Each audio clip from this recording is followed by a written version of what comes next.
சாதத்தில் போட்டு பிசைஞ்சு சாப்பிட்றதுக்கு ஒரு அட்டகாசமான உளுந்து மல்லி துவையல் எப்படி செய்யலாங்கிறத பார்க்கலாம். நல்ல கமக்கமான வாசனையாக சூப்பராக இருக்கும். இப்போ ஒரு பேன் எடுத்துக்கலாம். தேவையான அளவுக்கு எண்ணெய் விட்டுக்கோங்க. இதில் 10 வரமிளகாய் சேர்த்துக்கோங்க. பெருசாக இருந்துச்சுன்னா ஒரு 5 சேர்த்துக்கோங்க.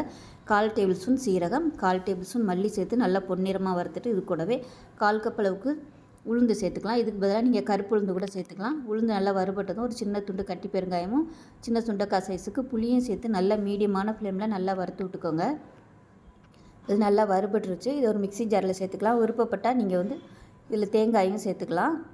தேங்காய் சேர்த்திங்கன்னா அளவு கொஞ்சம் கூட வரும். இப்போ இது கூட தேவையான அளவு உப்பு, 1/4 டேபிள் ஸ்பூன் போல் வெல்லம் சேர்த்துட்டு நல்லா நைஸாக அரைச்சிக்கணும். தேவைப்பட்டால் தண்ணி ஊற்றிக்கோங்க. இப்போ அதே கடாயில் தேவையான அளவுக்கு எண்ணெய் விட்டுட்டு பொன்னிறமாக வந்ததும் அது கூடவே கருவேப்பிலையும் சேர்த்து நல்லா வதக்கி விட்டுக்கலாம். பூண்டு பொடியாக நறுக்கிற பதிலாக நீங்கள் நச்சுட்டு கூட சேர்த்திங்கன்னா நல்லா ஃப்ளேவராக இருக்கும். இப்போ நல்லா வதங்கினதுக்கப்புறமா நம்ம அரைச்சி வச்சுருக்க துவையிலையும் சேர்த்து நல்லா பரட்டினீங்கன்னா உங்களுக்கு சூப்பராக வந்துடும். இதில்